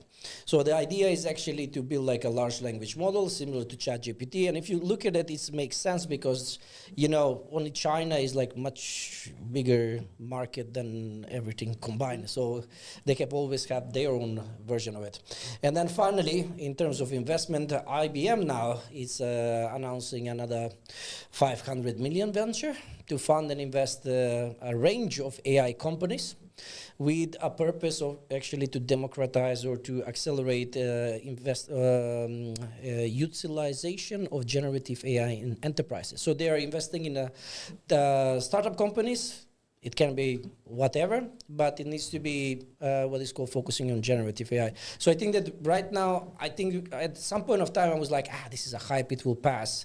I don't think this is a hype anymore. Everybody is on the generative AI, and I think this is the next. There is no going back to the traditional AI. It is. Yeah. No, but why do you say going back? Yes. But now this is also going forward, understanding what generative AI is all about, and then understanding what it's not about, and then what are we going back? They're going to go in parallel. Right? Of course they are, but there is nothing about the rest of the things.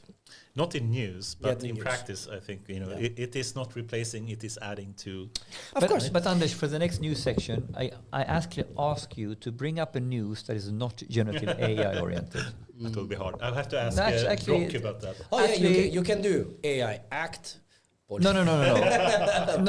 Of the technology breakthroughs, I think used to balance. But media is just hyping. Isn't it hard to find it even? Yes, that's the problem, right? So all right, let's conclude this section and let's move on. And it's over. All right, let's go. Okay, awesome. But I think you're right. I mean, it's all about generative AI in the news, and also in regulatory talk. A lot of the discussions are around generative AI and what are the risks in that area, and we're talking more about the existential risks that don't even exist yet, and we skip a lot. We should go back to Earth a little bit. Yeah, we skip talking about the risks that are actually here for real, like with bias and discrimination and inaccuracy at scale and so on, and what we need to do about that. But this is what I like with the executive order. I think the executive order, the way it was outlined, was actually talking about here and now. And actually, we have another word, the frontier AI. We talked about that last time.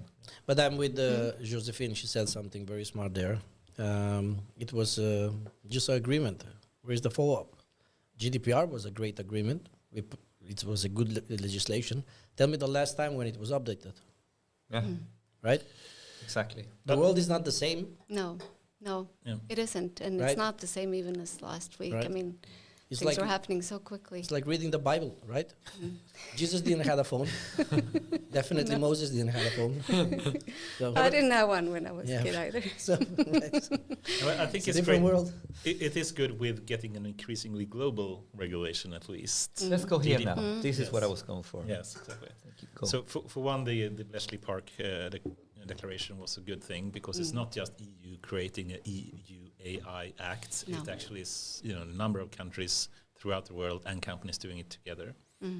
And that's a really good thing. But should we go to the AI Act? I'm really curious to hear what your thoughts is about EU Act and. But I don't want to leave. I want to do a couple of reflections on this topic now. Okay. Because it's not as simple to say this is a good thing. I think it's a huge thing, and it's very problematic when you have which thing, regulations in general. Regulations in general, especially now around a topic like AI, or like a topic we had 50 years ago around nuclear. It is virtually impossible with a topic like AI to have a local regulation on it, because how can some be ethical and some go bananas? So that to me has always been the biggest concern with the EU Act, that it's not worth anything if you're not going to put this in a context of the real players. And what is the real players? I think what happened now with the AI Safety Summit is someone actually took the real look at this, the countries and the biggest companies. So this whole territorial, we do this in EU, of course it's great that we're getting started, but it doesn't mean anything until we get here. And then, so that was one reflection. Then I thought it was, I just want to point out, there was a great article, why do we think the executive order was sort of, in the US it wasn't a coincidence that did that on Monday before the actual... who should lead the race? So it was really putting a stamp on to say, great that we're doing this in UK, and UK had an ambition, the Prime Minister had an ambition that UK can lead this. So here was very much a clear view that, we are there to put the mark on this. So I think in many ways there was a success in terms of the summit that we moved forward, but the success was not what the Prime Minister had envisioned, that he would be the main star of the show. That didn't happen in this way. No. Interesting politics. So do you think we need to have a global regulation for trustworthy AI, or can and should companies still take the lead in being trustworthy before other companies do so? I think the fact that we are discussing regulations, although I can agree on that it is difficult that we have a lot of different ones and there is a need for alignment. And I think, Biden's executive order has been looking at the different proposals around the world and building upon those, which is a great thing. But I think the fact that we are introducing regulations sort of wakes companies and organizations up and countries up to, have a wish to be trustworthy and work with these things. It has created some awareness. Yes, I think so, because I think what you said in the beginning was really interesting, that companies that do work with trustworthy AI will have a lead, and they will benefit from that. And I think regulation is not necessarily the same thing. Regulation, if a country puts that forward without having other countries on board, will be a big problem for that country. But trustworthy AI, if a company actually do that properly, it will be a benefit for. And they can do that. There's so many different reasons for that. I mean, but do you agree with that? That like companies should still, be the leader of trustworthy AI, and that's a bit different from regulation, because then you're not just compliant. You also no one wants to do business with someone that's just doing, shoveling rainforests or whatever, doing bad things. You want to be connected to someone that is doing the right thing. So for trustworthy AI, companies should just do it because they will benefit from it in the end. Yeah. But if we want to have a regulation without hurting companies, it needs to be more global potentially. Do you agree with that? No, I think any type of regulation is, creating some kind of framework for fostering trust, and sort of reducing risks through more awareness, and that organizations are starting to pay attention to these things, which I think is a good thing. But should you regulate and force companies to have trustworthy AI, you think? I think that's sort of what we're doing. In a way, we are, with the EU AI Act, we're forcing, business models to be based on transparency and fairness, which I think is a good thing. it's. I mean, I'm not a legal person, so I can't say whether it's good or not. But I think it's welcomed that we are creating some kind of framework for promoting trust. I think right now, despite regulations, a lot of people are scared of what AI can do, the speed of its development and what's happening in generative AI is sort of out of control. If you listen to media, it's sort of a drama around everything with AI, which is pretty unfortunate. I think we're, giving way too much attention to discussions about existential risks and, airtime to, for instance, like Max Tegmark's summer show what talk. Do you think about that? Was too alarmist, do you think? Or? Yeah, I think, he's playing highway to hell and, discussing the end of the world as a result of AI. And I think that is scaring people. Yeah. I think it's unnecessary. It's hurtful too. It's hurtful because it doesn't lead anywhere and it doesn't create trust. And trust is what we need. And I mean, AI is being used so much more than we can ever imagine. I mean, I don't think that people realize how often they are using AI these days. Algorithms in different things. Exactly. And I mean, it's also becoming a super important part of all kinds of decision making in society. So if we can't trust that, that's a big failure and a big risk. So I think, But could we make an attempt among the three of us to do some sort of straw manning, steel manning, pros and cons with the EU regulation? What's good with it and what is problematic with it? Mm-hmm. Can we try to objectively look at it from both sides for a little bit? Mm-hmm. You start. Can I start? Okay, so I think in general that we need regulation in these topics is a given. Okay, and I think that is a given. I think what is problematic with the regulation like that, the number one problem there are two major problems when you're trying to regulate tech. Or like this. First of all, I think it's how can you regulate it within one boundary of a region when internet and technology and data is truly global.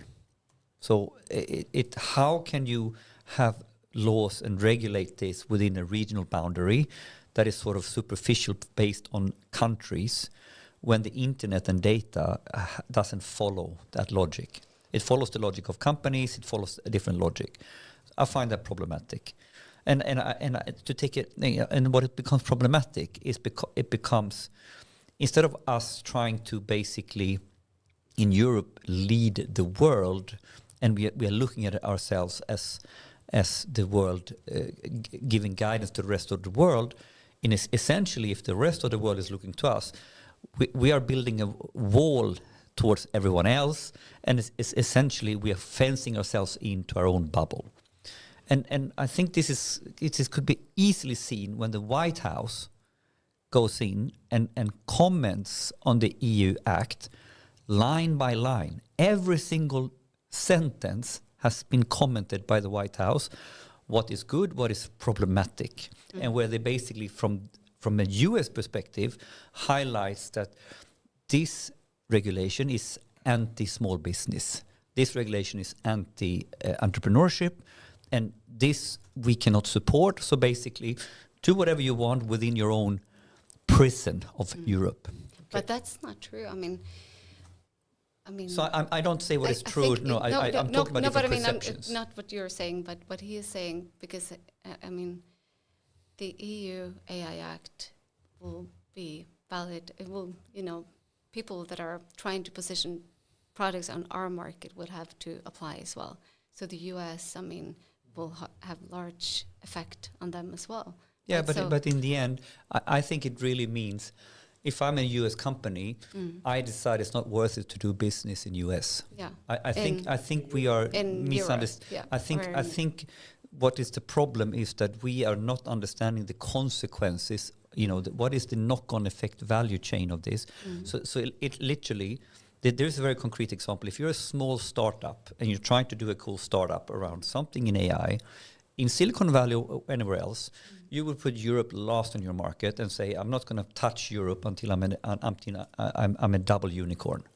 But that's what's going to happen. What would it be that they were opposing against? Because, the AI Act, the cost of going into Europe. What do you think, Josefin? What's your thoughts about AI Act? What I like about it is, the risk-based approach. That's nice. I like it as well. I like it because, we are clearly banning certain AI applications that are harmful and, dangerous, and that's a good thing. And it's like, and you said applications. I like that you said applications. So good. Yeah, and I like that. Set of techniques. Yeah. So that's why. Applications definitely, and I mean there's a big portion of AI. I mean, if you look at that triangle that they have been, putting up as illustrating the AI Act, it's a big portion that's not regulated at all. That is, and a lot of AI that we use today is basically, making other things easier and making embedded in software to make it easier to navigate and things like that, and that's not affected. And there are certain parts that are only requirements for transparency, which is also good. But I think, the part that they're focusing on, the high risk, is what could actually affect the individual. That could mean, have an impact on health and security, economy, human rights in general. And I think that's a good thing because, what it all comes down to is to get people to trust AI that they're using today, to get, feel confident, to feel safe when they're using it, and that it's not going to harm the end user. And we're requiring, transparency, we're requiring monitoring and, management over time. And that will be a problem if you're not having things in place, right? If you're trying to checklist everything afterwards or trying to fix things afterwards, it's going to be difficult. But if you make sure that it becomes sort of, fluency, like we talked about before, it's going to be a natural part of innovating responsibly instead, which is a good thing. If we can get everyone to innovate responsibly, then that's a really good thing for humanity and for companies, and I believe for everyone. And I don't think I'm allowed to, say that I'm pro or against the regulations, but in general with regulations, I think it creates trust. The most important thing that should create, the benefit that you want to get out of it, is that you want to get out a stable playing field to invest. So one of the problems, if I take an example with the energy market, there's no innovation and investment in energy. What is the problem with that? It's because the political environment makes it really hard. Should we go for nuclear or not? Or should we go for, So regulation that creates stability of the playing field is good. So I think there are a lot of benefits of getting this right. But what I was trying to say is, I was trying to give an example of what becomes problematic when we are looking at this from, we're navelskådare, we are looking in towards Europe instead of understanding the knock-on effects on how the rest of the world is looking at us and what are the consequence chains that we are unraveling here. And I don't think we can really understand that. Oh, no, and it's not finalized. It is not. Right? Isn't that the problem by itself? That's the thing. You said a number of positive things about the AI Act, which I think is good. And I think we all agree that I agree with them. The intention is really good with the AI Act. Same as for GDPR. The intentions were great there as well. And I think the risk-based approach, as you said, is a really good way, and the human-centric kind of thing, and adding transparency. Basically building up trust for AI, which is your speciality, of course. And this is is a regulation that is potentially supporting that. But if you were to try to find or straw man the AI Act, do you see any potential downsides or problematic parts of the AI Act? I can see that it will be difficult to regulate AI because of the pace of its development right now. I mean, what about next month? And that's a challenge, and I don't know how to solve that. And that's a good one. Yeah. So I will try to be funny. Yeah.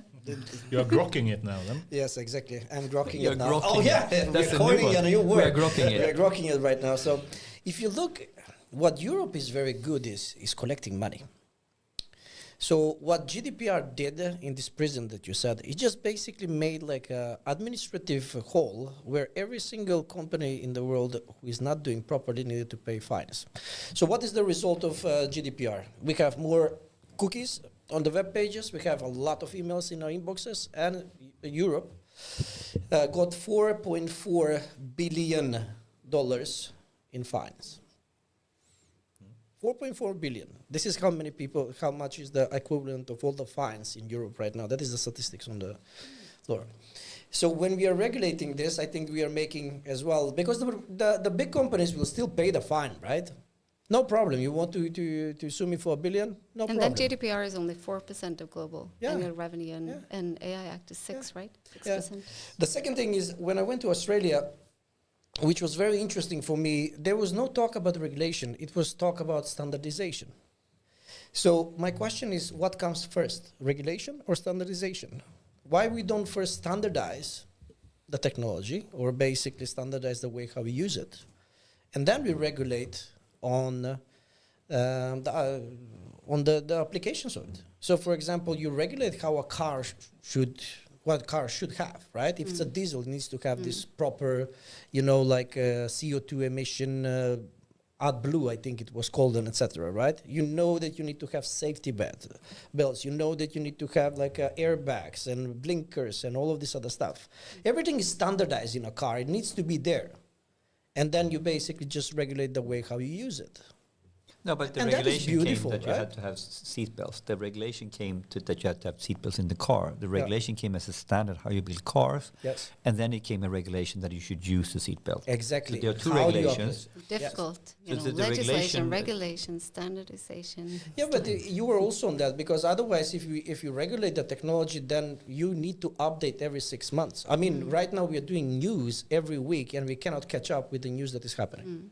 How I guess do you the regulate executive that? order, he's mentioning, that he wants this new committee, I guess it's AI safety committee, to come up with standards to work after, which is a good thing. And I really like the executive order here, and I think we talked about this when we talked about what was good with GDPR, what was lacking or missing with GDPR.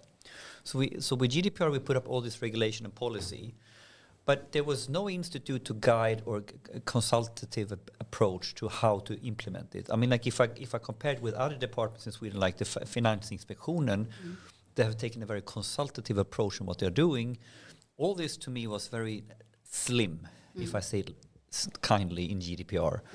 And so how can you put all this regulation out and where no one knows really how to act on them, or there are no guidelines, there are no toolbox. So how can you make a regulation without a toolbox? And this is a little bit what I think when you say standardizations. What if we invest heavily in the institute with the toolboxes, exactly, with the real toolboxes of how to make trustworthy AI, and you put the first millions, like you're talking about now, instead of putting 10 years on people, 10 billion in revision process, I put 10 billion in building an institute that you spits out what are good practices for trustworthy AI, and then you see how that works, and then you regulate on that. So how it was done in Australia, which was very interesting, this was not like something that came from the government or etc. It was the industry, the major companies came together and created a body that will work around one single standard, which is an ISO standard, that then everybody else can replicate and duplicate in their organizations. Yes, and we have done this for hundreds of years. We standardize the hammer, we standardize how a pen looks like, how a nail looks like, how a screw looks like. Every single one of them has a number, and that is actually to a pattern, to a ISO standard. And they're thinking like that. And it's an old way of thinking, but it's so beautiful, because then everybody can, first, you have standardization. The second thing, you have duplication. Everybody can take the standard and just implement it directly, because you know what it is. With the regulation and GDPR, it was just chaos. I mean, who made the money during the GDPR? The lawyers. The lawyers did, right? Yeah. Because they did their own interpretation. Also, like, of course, your web page is not good. You should pay 25,000 crowns or whatever it is going to be. And we all paid because we needed to do it. As I understood it. And in the same time, you can still go online in Sweden, that is a democratic country, an open society. You can find who I am, where do I live, who am I married to, how old I am, my telephone number, my social security number. You can pay for that. Yes, exactly. So this is the big joke. GDPR has sensitive data, and you can go into any web page that sells this, and how can that be legal? How can that be legal? I don't know, and I'm definitely not a legal pro. But what I understood is, when the AI comes into force, which is fairly soon, as I. At the latest, they say March 2024. We don't know, but I also heard it's. I mean, it hasn't gone through all the hoops yet. It could be. It's still logical that it could happen in December, right? Yeah. And they want to finalize it before the presidency of Spain or whatever in March, right? So when it happens, it will have 2 years of implementation period. Right. The same as GDPR. It had 2 years implementation. And what's the investment in the institute? What is the AI Regulation Institute? How big is the billions of investments that goes to just put out the law and not at the same time put 10 billion in an institute to support Europe? I think is reckless. Mm-hmm. If you want to put that law in place, fine, do it in December, but put your money behind your mouth to support us. Yeah. I'm really upset when someone is passing a law, and we don't know, and we don't have an institute to support if there is any kind of roadmap. There is no roadmap for how to implement or execute it. But keep in mind, so there is quite a lot of. So right now, the latest that I was reading on Monday is that because 2 weeks ago you had I think it was the Swedish the Spanish delegation. They wanted to change the perception of foundation models, and it was actually good because it was loosening up a little bit on the LLMs, because chatbot they were in the second what is called risk zone, right? Mm-hmm. So what I read is there's chatbots. I mean, from the beginning, were I guess in limited risk. Yeah, limited risk. So second transparency. Yeah.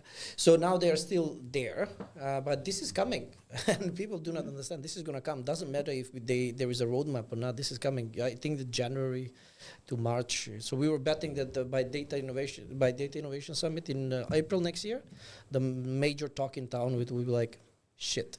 What do we do now? Exactly. Yes. That's why you need to prepare. Yes. I mean, I think that's an example. If you speak about chatbots, and having a regulation that speaks about a technique like chatbots, I would say is problematic, because a chatbot can be used for so many different applications. If you use it to groom, small children, it should be banned forever. And it's high risk. Yeah, it's unacceptable risk. It's unacceptable. Yeah. If it's used to have customer service, and it's sometimes, or music recommendations, or you are allergic to comedy and you need to use Groot. I mean, I think this is the biggest problem, that some parts of this AI Act is based on techniques instead of applications, and that is not a good thing. I hope, that it actually... We haven't passed the text yet, so it might... I know. And they might even look at the America's But there are so many things here that sort of gets me really, really upset in the end, because you cannot solve a global problem in a local context, period. You can work on it and you can start with it. I think it's reckless to put out regulation without institute and investment to support implementation of regulation. That is screwed up. And we learned. He's against. No, I'm not against the EU regulation. I'm against the package, how it's done. Yeah. I'm not against the EU regulation. I'm against how you are. I'll refrain from commenting. Please do. Before we know how it actually turns out. Yes. Yeah, that's true. But in general, in general, it's a really good thing. It will promote trust, and I think it will, make people try to innovate responsibly and in a trustworthy way. I think the wish to do so. So let me be super clear. I'm not against the EU Act and regulation, but I'm very, very concerned with the execution of how we are doing it. And what scares me is how we can deal with regulating tech versus application. I'm scared about how to make this work in a global context, and I'm scared of putting out regulation without heavy investment in supporting and guidance and allowing us to do the work we're supposed to do. To put something out like they did with GDPR and we're all blind for 3 years, that was not good. 5 years. That was not good. And I guess right now we don't even know who will monitor the compliance either. No, so basically when you put out the regulation, I think there's a couple of, there's like 10 slices of the pie, and you kind of need to understand the bigger portion of the pie when we make this decision. But there Hopefully they have a plan. Hopefully. I haven't seen it. To close on a positive note on this thing. Joke on aside now, if you look at the benefits of GDPR, was that people started thinking rationally about how they innovate through data. So that was the positive thing about it, right? So I think that is consciousness about the topic. Yes. So basically, before that, it was just a chaos. Like you do whatever you want to with the data. Suddenly, oh wait, I need to think that there is an ethics, and I need to be ethical about data, and I need to think about the customer and all of these journeys and etc. And people started to be a little bit more educated about what is their rights when it comes to their personal data and how they should be used for very commercialization. Positive. So very positive thing. So it was not for waste, right? And sometimes that is all we need. It's a little bit of a kick. I believe the same thing will happen with the AI Act. Maybe it will not be exactly like framed, but it will make organizations start thinking like, okay, do I truly understand how this model works that I'm putting it out on the market? If a customer is using it, what is the repercussion behind it? What is the legal risk behind it? And all of this is all super is it ethical, right? And all this is positive. good. This is super great. And that is one good thing I think about the executive order that I liked, as I understood it at least, that they require high risk developers of high risk AI to test and then share the test results with the government, and that's a good thing. But I hope that in EU that it will be easier to test in a protected environment, because it has been talks about that, open up test beds and sandboxes and things like that. And that would be great. I need to ask, do you prefer the way it's done in the executive order by US compared to the EU regulation? Do you have a preference on the approaches? It's very broad. A little funny thing I think about the executive order that surprised me a little bit, but that was quite interesting, was that he also says, now I say he, Biden, but I guess it's not him saying that, but it's Biden. He's encouraging government agencies to experiment and play around with generative AI applications. And he was also discouraging from banning, government agencies specifically working on generative AI applications. And I think that's quite interesting, because, a lot of employees larger companies have forbidden employees to experiment with generative AI because of data privacy and intellectual property. I prefer the way the executive order has been set up, the way he's highlighting it with a clear focus and investment on its own departments, the way he's encouraging, the way he's framing an institute. It's very innovative, so I think. As a package around the regulation, I think it goes magnitudes more sharp than the EU regulation. I think it wants to, the Act has gotten some criticism for being, inhibiting innovation, and he's really, I think, pushing for promoting innovation and making that clear that he's promoting but this is a little bit what I mean. There are several topics in this pie. In the executive order, they're addressing his own departments. He's addressing the regulation itself, and he's addressing an institute to help us go there. So he has a more comprehensive end-to-end understanding of what he's doing. If I compare, and with a roadmap more clearly mapped out, so he has put an effort not only into a legal document, but into the other pieces of the puzzle. I think the main problem with the EU Act is that it's one piece in a large puzzle, and it's very, very scary when you're trying to put that one piece in the puzzle and all the other things are unknowns. That's what my fear is. Let's hope at least the AI Act will promote more trustworthy AI, right? I have that hope. Yes, we do. At least, if you innovate responsibly and do it in a trustworthy way, then you have come far. So it can sound scary when you read some of the literate kind of text that you have, but I think in the end it will be a positive thing. Yeah. At least that's my hope. The purpose is to promote trust and safety, and that is, I guess, that is a good thing. So the time is also flying away, and I'd like to ask a more philosophical question to you. So if and or when an AGI becomes available, an AGI in the sense that it's a model that will be able to perform basically any task better than any human that you think of. Today it's very easy to think about ChatGPT or whatnot. You can think of many tasks that it cannot do, but that humans can do better. So it's by no means close to AGI. But it potentially will come a day where we will have an AGI that will be better for any task, better than any human. If that and when that happens, what do you think the world will turn out to be? It could be like either this kind of dystopian nightmare of a Terminator style. The Boström story. Yes, that they're going to kill humanity and it's really afraid about humans. Or it could be like the other extreme, the utopian world where humans don't have any needs for working or creating money. They basically are free to pursue their own passions and creativity at their pleasure and have no needs for monetary gains or whatnot. What do you think? Two extremes. Yes, two extremes. Yeah. What do you think? For one, do you think an AGI will happen, and what do you think it will turn out to be? I'm not sure AGI will happen. We're definitely not there yet, and I don't know if it will get there. Even further away from superintelligence, which would be, superior to even an AGI, and that's what also, I guess, Tegmark speaks about. Yeah. I believe more in the utopian answer there.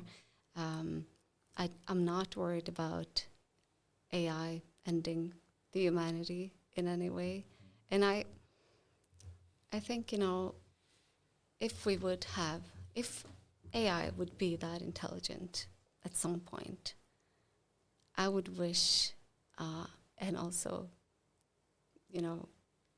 expected to have picked up some decency and some ethics along the way. And trustworthiness. And trustworthiness along the way. Otherwise, it wouldn't be that smart, right? I think. But this is your classical argument. Have we become more malevolent? I can never say that word. Benevolent or... benevolent. Benevolent. What is that? More friendly. I mean, if we go back like thousands of years, it was basically the laws of the jungle, and people were fighting each other and were fighting to get food and survive for the day. As we continue to evolve as humans throughout the centuries and thousands of years, we became increasingly civilized, and the industrialization and as technology evolved, created better opportunities for us and basically reduced the amount of harm and evilness, I would even say.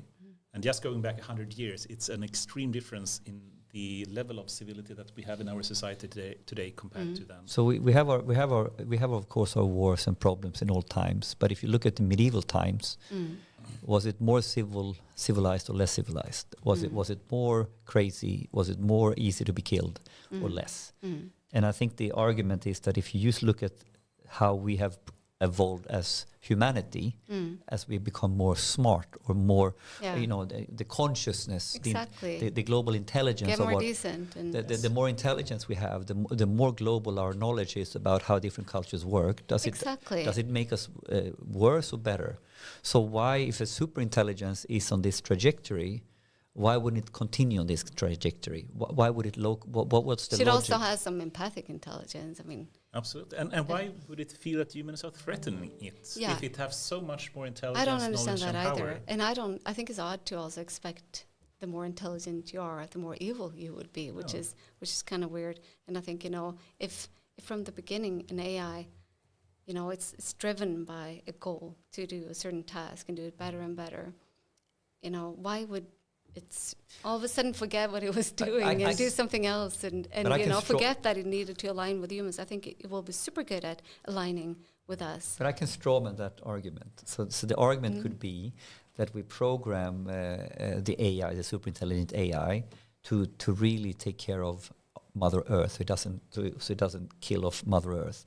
And then the super intelligent AI understands the biggest virus that is killing off the Earth is these ants, the humans. Yeah, right? but it can simply help humans to have technology. But maybe we could just add that little, prerequisite. Just never remove kill the dependency humans to oil and make sure that you have fusion energy, which is not that far away potentially, and then we have no problem with energy at all. No. Then make sure that we can have energy from fusion or from sun energy or whatnot, and then we have no need for anything, and we live in a world of abundance. If it's human-centric, which is one of the principles of trustworthy AI, if we make sure that it is human-centric, human centricity, then it will stay aligned with our purposes, even though it gets super intelligent, right? And then it will not. If it's human-centric, will not start to kill us. And this is, I mean, like, I hope it's not human-centric, actually. No. I hope it's beyond human-centric. no, but Because the worst thing that I fear in life is basically a human. No, but I'm speaking with my daughter, and my daughter said, like, Daddy, do you believe in ghosts? You know, it's like, don't be afraid of ghosts, be afraid of people. Yeah. Because on the Yeah, end, but it's true to like some extent. But in the context of ending humankind, right?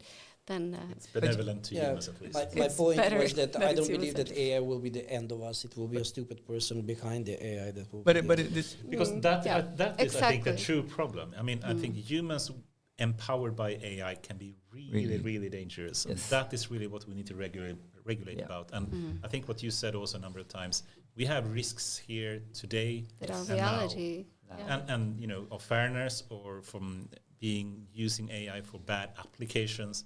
That is really what we should focus on and regulate on. And I think this is the biggest problem with this existentialist threat type conversation, that they actually muddle the water on the urgent conversations we need to have on these topics here and now. Exactly. That is real risks here and And now. that we actually also can do something about with a Yes. solid, Yes. trustworthy So- governance framework. So you're making the risk more abstract, which is actually making it harder to navigate in the short term. Yeah. And to so I think that is a true topic. And I think if media could stop focusing on scaring people and instead creating awareness, because we have a big job in front of us, I think, to educate and people and make them aware of the risks and the potential. Have you noticed something? Sorry, I have been very bunching in this time. Sorry, Anders, I can see the. No, I'm happy about that. Have you seen the narrative in the United States versus what is in Sweden and etc.? So if the government is actually subsidizing, even in Norway, when the government is subsidizing this type of initiatives and talking about AI that is going to do good, then the media doesn't have anything else. They will talk about the positive thing because they will understand. However, in the absence of knowledge, drives the fear. And Exactly. media is driving on the fear. Yeah. So I think we need more people, especially in our community, to be out there and speak about the positivity and what we can do with this technology. And not speak about you're not allowed to do this and that. Exactly. To And not refrain from it. yes, right? and see how many people since so now we have, all of us, we have been working in this community now for what? I have been personally for 10 years. You guys have been for 20 years, right? I have been working in event business for 20 years, but in data and AI, I have been for 10 years. We have been talking about the good things about this for 10 years. And we have been talking about AI for many years now, and suddenly ChatGPT comes, and there comes a lot of people in the morning shows and etc. that I have never seen in my entire life talking about it like they know what they're talking about. They're talking about how this is going to take jobs, how this is going to end the world and etc. Just because they want to sell fear and they want to show their egos and they want to prostrate themselves as experts in this area. Want to write a book. Yes, exactly. But it's like, I don't think it's healthy. We need to move beyond that. And we need a little bit more to speak out about how positive this is. Exactly. 100% agree. Yeah. It's a good conclusion, I think. That's a positive conclusion. Let's hope for that.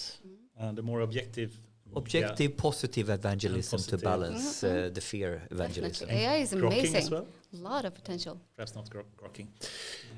Anyway, Josefin Rosén, it's been a true pleasure to have you here. I hope you can stay on for some additional after work discussions I'd love as well. to. This looks so delicious. I didn't want to try it while we were talking. Awesome.